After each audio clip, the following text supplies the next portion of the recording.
Dhaka board 26 8 number পরিসংখ্যান। ক নাম্বারে অনেকগুলি মান দিয়ে দিছে, এগুলার মধ্যক নির্ণয় করতে বলছে। এক্ষেত্রে আমাদের প্রথম কাজই হয়েছে ঊর্ধ্বক্রমে অথবা অর্ধক্রমে সাজাইতে হইব, হয় ছোট থেকে বড় অথবা বড় থেকে ছোট একটা সাজাইলেই হয়েছে। তো আমরা এইরকম থাকলে সাধারণত ঊর্ধ্বক্রমেই সাজাই। তো আমরা এখানে কি করতে পারি, ছোট থেকে প্রথমে বড় আকারে সাজাই লিখতে পারি। তো লিখি ক নাম্বার, মানের ঊর্ধ্বক্রমে, মানের ঊর্ধ্বক্রমে, ঊর্ধ্বক্রমে সাজাই। এবার খেয়াল করো তো, এখান থেকে সবচেয়ে ছোটকে, সবচেয়ে ছোট 18, একটা মার্ক করে রাখলাম, তুমি পেন্সিল দিয়ে দিবা। তারপরে কি আছে, এখানে দেখলাম 22, তার থেকে ছোট 21, 21 থেকে ছোট কেউ আছে, হ্যাঁ আছে 20, তো এখানে 20 লিখে দিলাম। 18 হইলো, 20 হইলো, এরপর 21 আছে, 22 আছে, লিখে দাও 21, লিখে দাও 22, 21 22 কাভার হইলো। তারপরে কি আছে, 24 আছে, 25 আছে, 24 25, 24 25। তারপরে এখানটাতে 26-এর দেখা পেয়েছি, এখানে 28-এর দেখা পেয়েছি, 26 28, 26 28। দেখি তো কেউ মিস গেছে কিনা। এইখানে সংখ্যা ছিল কয়টা, 1টা 2টা 3টা 4টা 5টা 6টা 7টা 8টা। এখানে কি 8টা আছে, 1 2 3 4 5 6 7 8। তো এইভাবে একটু চেক করে নিবা আমাদের উদ্দীপকে কয়টা দেওয়া আছে আর আমরা সাজায় লিখতে পারলাম কয়টা, তাইলে ভুলভ্রান্তি হইব না, একদমই হইব না। পেন্সিলে একটু মার্ক করে নিবা কোনটা কোনটা তুমি নিলা, তাহলে হইব কি তোমার খুঁজতে অনেকটা ইজি হইব। প্রথম দিকে একটু ঝামেলা হইতে পারে, কিন্তু পরে যতই তুমি এই মার্কগুলি করতে থাকবা, তোমার যেই মানগুলো নেওয়া হয়নি এগুলোর পরিমাণ কমতে থাকবো, তোমার বসাইতে ইজি হইব। বুঝছে, হইলো। এবার একটু গয়না দেখি, এখানে আমি কয়টা পেয়েছি, 8টা। তো লিখতেছি এখানে উপাত্ত সংখ্যা, এগুলোর মূলত তোমরা উপাত্ত বলি। উপাত্ত সংখ্যা প্রকাশ করি আমরা n দ্বারা। n ইজ ইকুয়াল টু কয়টা পাইছি, 8। যা একটি, 8 কি জোড় সংখ্যা না বিজোড় সংখ্যা, জোড়, তো লেখো যা একটি জোড় সংখ্যা, যা একটি জোড় সংখ্যা। আমাদের এই রকম যদি উপাত্ত দেওয়া থাকে অবিন্যস্ত আকারে, এগুলো থেকে যদি আমাদের মধ্যক নির্ণয় করতে বলে, তো সেই ক্ষেত্রে মধ্যক নির্ণয়ের সূত্র দুইটা, জোড় হইলে একরকম সূত্র, বিজোড় সংখ্যা হলে আরেক রকম। আমাদের বিজোড়টা দেওয়ার চান্স অনেকটাই কম, মূলত সব ক্ষেত্রে যদি এই টাইপের প্রশ্ন দেয় এই জোড়েরটাই দেয়। তো জোড়ের সূত্রটা একটু জানি। সুতরাং মধ্যক, প্রথমে একটা বড় করে দাগ দিবা, নিচে 2 লিখে দাও।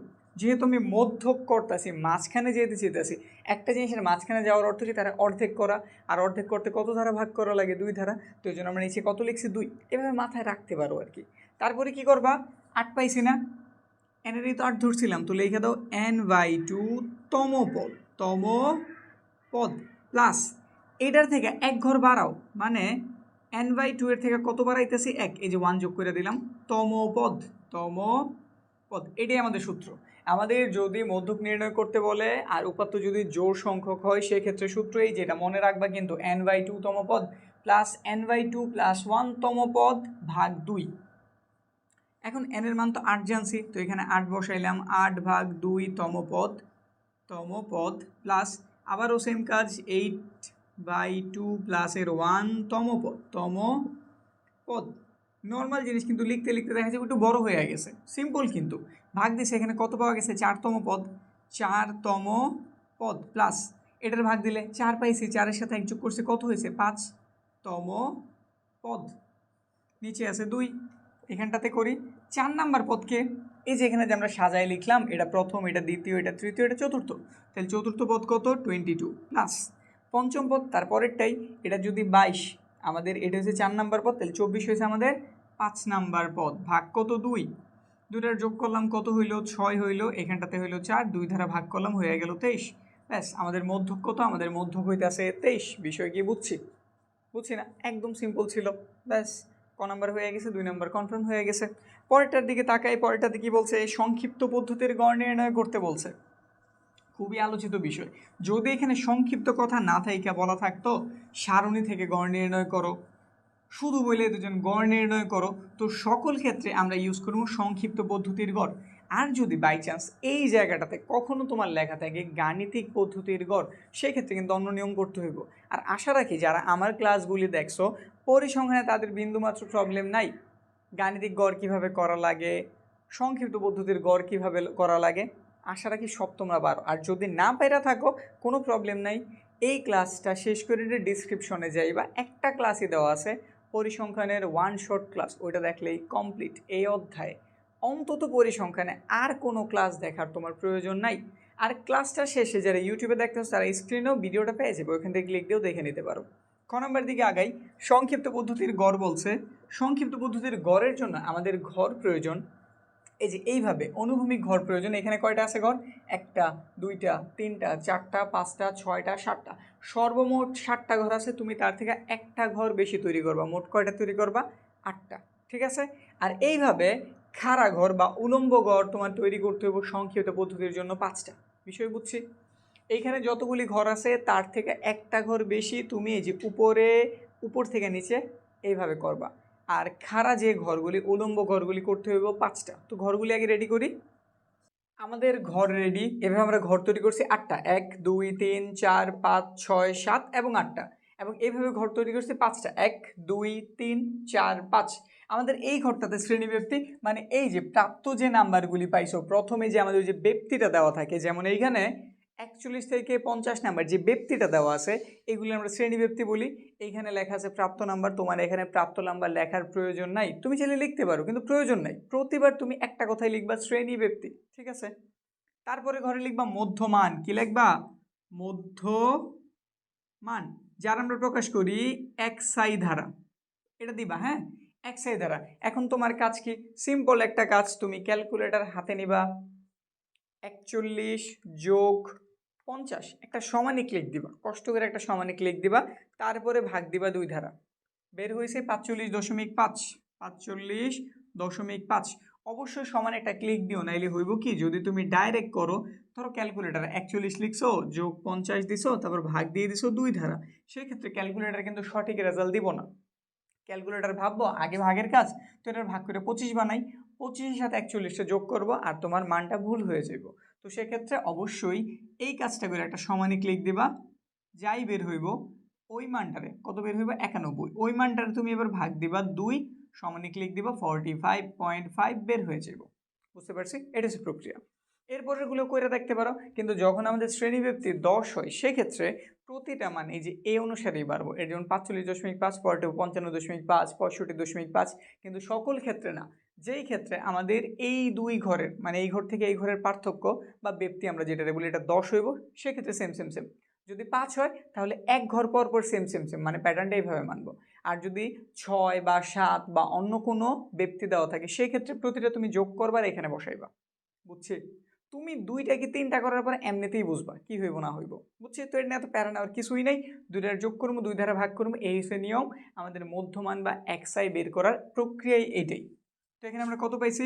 55.5। তারপরে কত পাইলাম? 65.5। তারপরে 75.5, 85.5, 95.5 হইল। তারপরের ঘরের নাম গণসংখ্যা। গণসংখ্যা এটা আমরা প্রকাশ করি এফআই ধারা। এগুলি একটু মনে করে দিবা, দেখে তোলো। এই যে আমাদের গণসংখ্যা, শিক্ষার্থীর সংখ্যা যেটা, এটাই আসলে আমাদের গণসংখ্যা। গণসংখ্যা হয়েছে এই যে আমাদের ব্যক্তিগুলি, বুঝতেছি না, এদের পরিমাণটাই গণসংখ্যা। তো এখানে আমরা গণসংখ্যা জানছি 3, তারপরে জানছি 4, তারপরে 10, তারপরে 15, এরপরে দেওয়া আছে 12, এরপরে দেওয়া আছে 6। একটা এন লিখবা আর সবারে যোগ করবা। সবারে কি করবা? যোগ। হাতে একটা ক্যালকুলেটর রাখবা। 3 যোগ 4, তার সাথে যোগ হইতেছে 10, তার সাথে যোগ 15, 15-র সাথে 12, তার সাথে ফাইনালি যোগ 6। অ্যান্সার পাইছি আমরা 50। বুঝছি? দেখি সব করলাম। এরপরের একটা ঘর যার নাম হইতেছে ধাপ বিচ্যুতি। ধাপ বিচ্যুতি কথা হইতেছে কি, এটা আমরা ইউআই দ্বারা প্রকাশ করি আর এটার একটা সূত্র আছে, মনে রাখতে হইব এক্সআই মাইনাসের এ বাই এইচ। অবশ্যই এই সূত্রটা তুমি এইখানে লিখবা, প্রয়োগ করো আর না করো করার প্রয়োজন নাই, কিন্তু সূত্রটা তুমি অবশ্যই এখানে লিখবা, UI is equal to XI মাইনাসের এ বাই এইচ। আসলে নিয়ম হইতেছে এই সূত্র মতো এগুলোর মান বের করা, কিন্তু এভাবে আমরা করি না।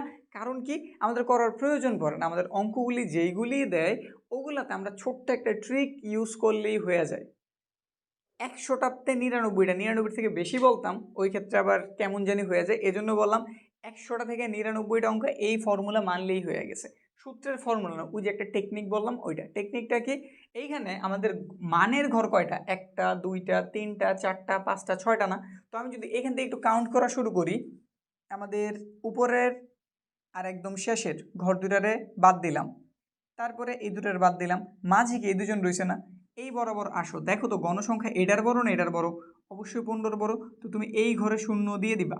আর যদি এইখানে আমাদের সংখ্যার বা মানের ঘরগুলি বিজোড় সংখ্যক হইতো, সেক্ষেত্রে এই ঝামেলাও ছিল না, যে মাঝে ছিল তার তুমি 0 দিয়ে দিতা, তারপর উপর দিকে মাইনাসের 1 2 3, নিচের দিকে প্লাসের 1 2 3, শেষ। তো এখানে একই কাজ করি, মাইনাসের 1 মাইনাসের 2 মাইনাসের 3, এখানে ঘর আছে দুইটা, তাহলে প্লাসের 1 প্লাসের 2, আর এই ঘরটা হইতেছে এই জনের গুণফল FI UI। গুণ করি, প্লাসে মাইনাসে মাইনাস, 3 3 9 হইল, প্লাসে মাইনাসে মাইনাস, 4 2 8 হইল, 10-এর সাথে মাইনাসের 1 গুণ হইল, মাইনাসের 10ই হইল, 15-র সাথে 0 গুণ হয়েছে 15 হইব, নাকি 0 হইব? 0 হইব। 12 আর 1 গুণ করছি 12 হইব, 6 2 12 হয়েছে। এবার এখানে একটা সামেশন চিহ্ন দিব, যে এম আছে না, যে এম অক্ষরটারে তুমি চিনো, এটা একটু কাট করে দিবা, এই যে এরকম করে, তাইলেই হয়ে গেছে। ঠিক আছে, এত সুন্দর করে দেওয়ার প্রয়োজনে এরকম একটা হইলেই হয়ে গেছে।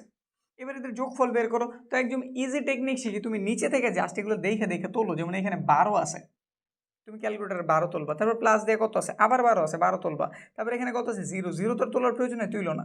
এখানে মাইনাসের 10 আছে না, তো তুমি দেখে দেখে মাইনাসের 10 তোলো, মাইনাসের 8 তোলো, মাইনাসের 9 তোলো। মানে এই যে টানা, দেখো তো বোঝা যায় কিনা, আমি টানা জাস্ট খালি তুই লাগিয়েছি, আর কিছু না, সমানে ক্লিক দিছি, সে আমার অ্যান্সার জানাই দিছে যে আমাদের FI UI এদের যোগফল মাইনাসের 3 বের হয়েছে। শেষ হইল, বক্সের কাজ শেষ হয়েছে। এবার আমরা গড়ের সূত্রটা যদি শুধু জানতে পারি বা মনে রাখতে পারি, তাইলে আমাদের অঙ্ক শেষ, আমরা 4 নাম্বার পেয়ে গেছি। আর আশা রাখি গড়ের সূত্র তোমরা সবাই জানো। গড়ের আমরা এক্স ভার দ্বারা প্রকাশ করি, শুধু গড় লেখলেও প্রবলেম নাই, কিন্তু এক্স ভার চাইলে দিয়ে দিতে পারো। সূত্রটা কি? এ প্লাসের summation of FI UI by N into H। এই যে এইটুকুই আমাদের সূত্র, এ প্লাসের সামেশন অফ FI UI, এটা উপরে N হইতেছে আমাদের কই, নিচে ভাগাকারে, এবং H হইতেছে গুণাকারে।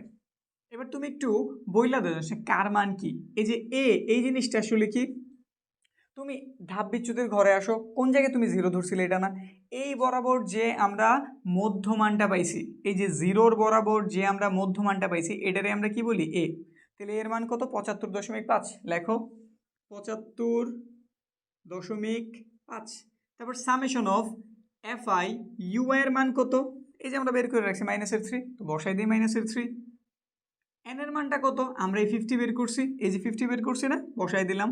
আর এইচ এর মান কত? এইচ এর মান হইতেছে এইখানটাতে কত, 41.50।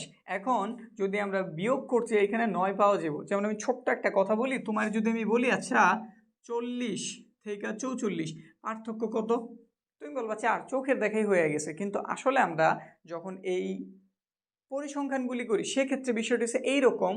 ধরো একজনের রুল হইতেছে 40 থেকে 44 পর্যন্ত সবাই নিয়ে পিকনিকে যেতেছে, তাহলে কয়জন নিয়ে পিকনিকে যেতেছে খেয়াল করো তো, 40। তারাও তো নিছে, তার তো বাদ দেয়নি, যার রুল 40 তারা নিছে না। তো এইভাবে হিসাবটা হয় 40, 41, 42, 43, 44, মানে এখানে 5টা আছে। তো এই জন্য আমি বলবো কি, তুমি যখন এই অন্তত পরিসংখ্যান করবা, এই ব্যক্তিগুলো আঙ্গুলে গইনা নিবা। যেমন যত আছে 41 না 41 থেকে গণ, 41, 42, 43, 44, 45, 46, 47, 48, 49, 50, কয়টা হয়েছে? 10টা। এমনিতে মনে হয় কয়টা? 9টা, কিন্তু এইভাবে গণলে তুমি অবশ্যই 10টা পাইবা। বা আরও একটা টেকনিক আছে, চাইলে তুমি হিসাব করতে পারো, উপর থেকে নিচেরটারে বিয়োগ করো, সেক্ষেত্রে ঝামেলা হইব না। বুঝতে পারছি? তো টেকনিক আমি বলতেছি হাতের কাছেই থাকো, তাহলে ভুলভ্রান্তি একদমই হইব না। তো আমরা এখানে কত দিয়ে দিলাম?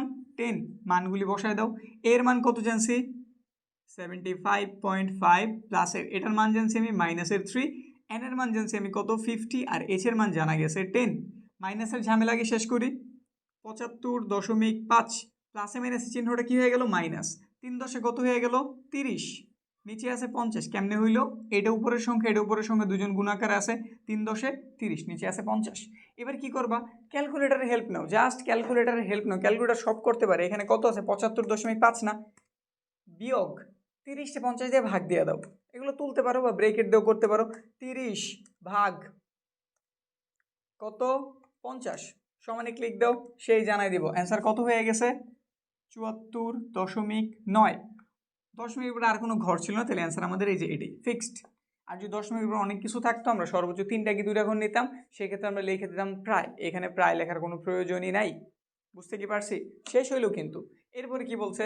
সংক্ষিপ্ত বর্ণনা সহ প্রদত্ত উপাত্তের অজীব রেখা অঙ্কন করো। অজীব রেখা অঙ্কন করতে বলছে। গ্রাফ আঁকা খুব ইজি বিষয়, এমন জটিল কিছু না গ্রাফ আঁকা। অনেকেরই ভয় টয় আছে এই গ্রাফ আঁকায়, একটু ধৈর্য নিয়ে দেখো। এটা ভালো হয় যদি তুমি বোর্ডে না করে এই ব্যাপারটা তোমার আমি একটু একদম খাতায় করাই দিই গ্রাফ পেপারে, তাইলে ভালো হইব। তো চলো এটা আমরা খাতায় সমাধান করি, ঠিক আছে। গ নাম্বার, অজীব রেখা অঙ্কনের জন্য গ্রাফের আগে আমাদের মূল কাগজে একটু কাজ বাকি আছে। আমাদের কি করতে হইব, যতটা আমাদের বক্স দেওয়া আছে ওই কয়টা আমাদের অনুভূমিক ঘর তৈরি করতে হবে। আমাদের বক্স ছিল কয়টা, 60টা, তো এখানে আমরা 60টা ঘর তৈরি করছি, মানগুলি সব তুলছি। আর আমাদের খাড়া যে ঘরগুলি বা উলম্ব যে ঘরগুলি, এটা প্রয়োজন মাত্র 3টা প্রতিটা গ্রাফের জন্য। অজীব রেখার জন্য প্রয়োজন শ্রেণীব্যক্তি, গণসংখ্যা, এরপরে ক্রমযোজিত গণসংখ্যা। তো শ্রেণীব্যক্তি আমরা দেখেই তুলছি, গণসংখ্যা আমরা দেখেই সঠিক মানগুলি তুলছি। ক্রমযোজিত গণসংখ্যা আমরা বের করছি কীভাবে, 3 লিখছি, 3-এর সাথে 4-এর যোগ করছি, 7 বের হয়েছে, 7-এর সাথে 10-এর যোগ করছি, 17 হয়েছে, 17-এর সাথে নিচের 15-এর যোগ করছি, 32 হয়েছে, 32-এর সাথে 12-এর যোগ করছি, 44, একইভাবে 44-এর সাথে নিচের 6-এর যোগ করছি, 50 হয়েছে। ব্যাস, আমাদের অজীব রেখা অঙ্কনের জন্য প্রয়োজনীয় সারণী কমপ্লিট। গ্রাফ নিলাম, আমাদের এইখানে গ্রাফে এই যে নিচের যে 5টা ঘর আছে, তারপর এইদিকে যে 5টা ঘর আছে, এগুলো আমরা দাগ দিয়ে মূলত অক্ষ রেডি করি, এক্স অক্ষ, ওয়াই অক্ষ। ভূমি সমান্তরাল যেটা থেকে ওটা আমরা এক্স অক্ষ বলি। ওইখানে আমরা শ্রেণীব্যক্তি সংক্রান্ত যে মানগুলি আছে ওইগুলো ব্যবহার করি। আর এইখানটাতে উপরে নিচে আমরা হয় গণসংখ্যা বা কোনটাতে ক্রমযোজিত গণসংখ্যা ব্যবহার করি। আমাদের অজীব রেখাতে ব্যবহার করতে হয় ক্রমযোজিত গণসংখ্যা। আর মনে রাখবা ক্রমযোজিত গণসংখ্যার মান একটু বেশি হয়। সেক্ষেত্রে তুমি যদি গ্রাফটা এইভাবে ব্যবহার না কইরা একটু খারাপভাবে ব্যবহার করো, সেক্ষেত্রে তুমি একটু হেল্প পাইবা। এই জন্য আমি বলতেছি, তোমাদের বোর্ড পরীক্ষায় সাধারণত এই সাইজের একটা গ্রাফ দিব, এর থেকে বড় দিব না। স্কুলগুলোতে এর থেকেও ছোট মাঝে মধ্যে দেয়, কিন্তু এই সাইজেরটা দেওয়ার চান্সই বেশি। তো তুমি করবা কি, অন্তত অজীব রেখা অঙ্কনের সময় গ্রাফটারে এইভাবে ধরবা, ঠিক আছে। এখন কি করতে পারো, নিচে থেইকা, এই যে নিচে থেইকা তুমি 5 যে ঘর একটু স্পেশাল কালি বা একটু বোল্ডভাবে যেটা দেওয়া থাকে ওইরকম একটা ঘর তুমি সিলেক্ট করে দাগ দিবা। এটা আমরা তৈরি করতেছি আমাদের এক্স অক্ষ, এটা আমাদের এক্স অক্ষ লিখে নিলাম। আবার এই বরাবর আমরা এইখানে যেটা সিলেক্ট করতেছি এটা হইতেছে আমাদের ওয়াই অক্ষ, এটা আমাদের ওয়াই অক্ষ, দাগ দিয়ে দিলাম। ব্যাস, আমি কলম ব্যবহার করতেছি, কিন্তু তুমি অবশ্যই পেন্সিল ব্যবহার করবা। কলম ব্যবহার করতে যাতে লেখাগুলি একটু স্পষ্ট হয়। আমরা গ্রাফে সবসময় ব্যবহার করব পেন্সিল, ঠিক আছে। এটা হচ্ছে আমাদের মূল বিন্দু, এটা স্থানাঙ্ক 0 দিয়ে দাও। আমরা এই বরাবরে যে এক্স অক্ষ বরাবর বসামো শ্রেণীব্যক্তির ঊর্ধ্বসীমা, ঊর্ধ্বসীমা কোনটা, যে পরের যে মানটা মানে বড় যে মানটা, তো লেখো শ্রেণীব্যক্তির ঊর্ধ্বসীমা, শ্রেণীব্যক্তির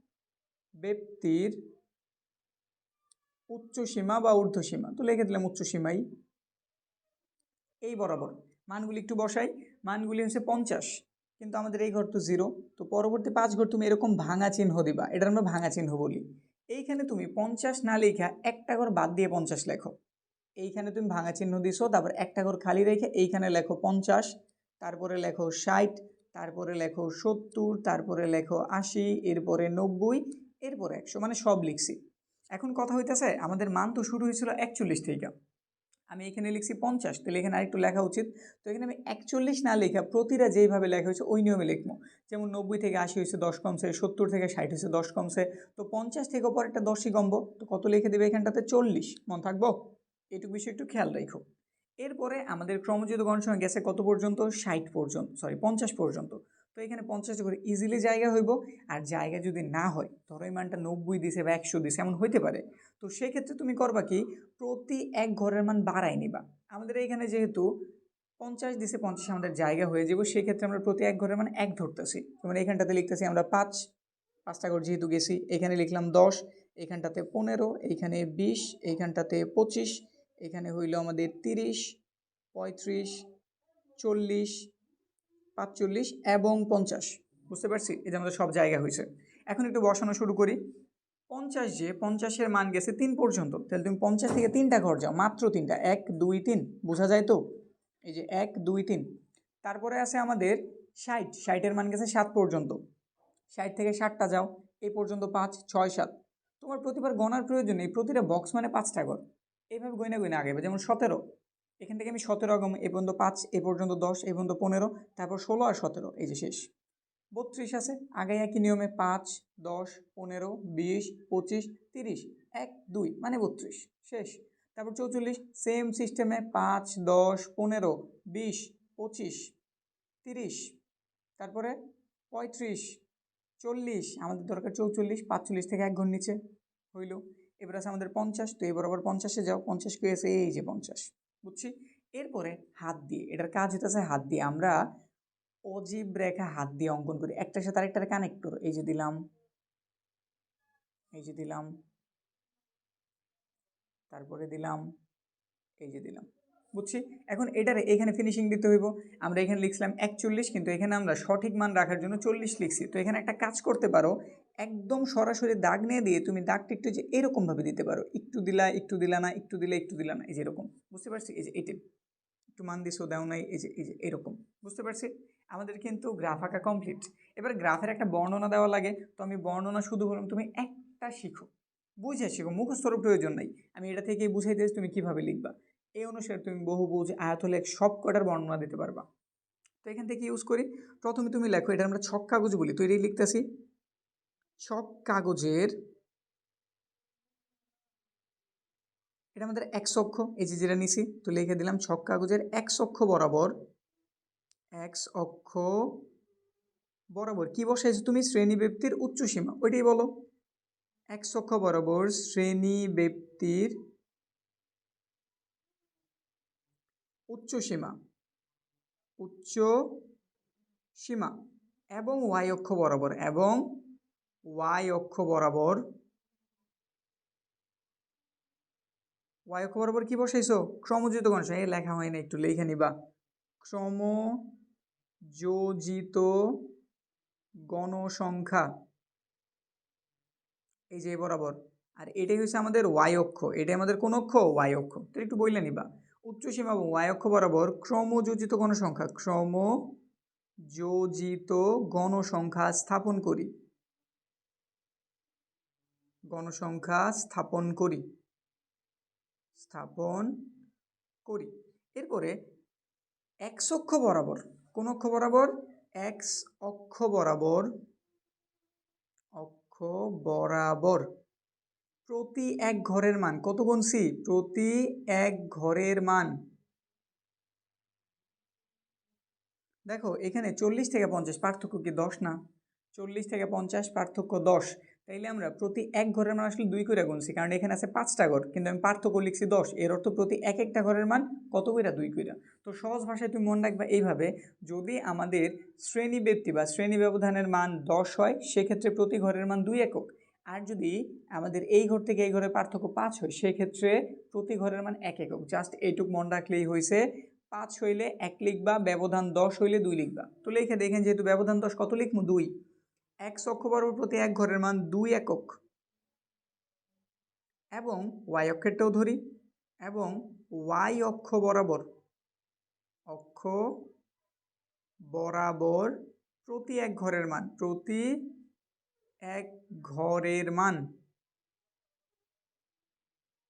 1 একক ধরে। 1 একক কেন ধরলাম, আমি এখান থেকে এখানে গেছি 5 ঘর, লিখছিও 5, এখান থেকে এখানে গেছি 5 ঘর, লিখছিও 5 বাড়ায় 10, বুঝতে পারছি বিষয়টা। তো এই জন্য আমরা ওয়াই অক্ষ বরাবর প্রতি এক ঘরের মান 1 ধরছি, এটাই বলে দেবো, প্রতি এক ঘরের মান 1 একক, 1 একক ধরে। এটা আমরা কি অজীব রেখা অঙ্কন করছি না, তো এটাই বলে দাও, ধরে অজীব রেখা অঙ্কন করি, অজীব, অজীব রেখা অঙ্কন করি, অঙ্কন করি। এরপরে দেখো, যদি আমরা এই দিকটাতে একটু তাকাই, 0 থেকে 40 পর্যন্ত বোঝা থেকে আমি ভাঙা চিহ্ন ব্যবহার করছি না, লিখিত আর নাই 40 পর্যন্ত, জাস্ট ভাঙা চিহ্ন দিয়ে বুঝাই দিছি। তো এটাই লেখো, মূল বিন্দু হতে, মূল বিন্দু বা জিরো বিন্দু হতে, একটা কথা লিখলিস, তো মূল বিন্দু লিখতেছি, মূল বিন্দু হতে, মূল বিন্দু হতে 40 পর্যন্ত বুঝাতে, পর্যন্ত বুঝাতে ভাঙা চিহ্ন ব্যবহার করি, ভাঙা চিহ্ন ব্যবহার করি, চিহ্ন ব্যবহার করি, বুঝতে পারছি। শেষ, কমপ্লিট। এই যে একটু বর্ণনা দিয়ে দিছো, এই কাজটা করছো, তোমার অজীব রেখা আঁকা হয়ে গেছে। তো কমপ্লিট, আমাদের 8 নাম্বার প্রশ্ন কমপ্লিট। এখন তুমি যদি এই অধ্যায়ের কমপ্লিট একটা প্রিপারেশন নিতে চাও মাত্র একটা ক্লাসের মাধ্যমে, যারা ইউটিউবে দেখতেছো, দেখো স্ক্রিনে একটা ভিডিও আইসা পড়ছে, এটা ক্লিক দিয়ে দেখানো, একটু লম্বা ভিডিও, কিন্তু একটা ভিডিও যথেষ্ট পরিসংখ্যানে তোমারে একদম পুরোপুরি প্রিপেয়ার করার জন্য। ঠিক আছে, দেখা হইতেছে সামনের ক্লাসে।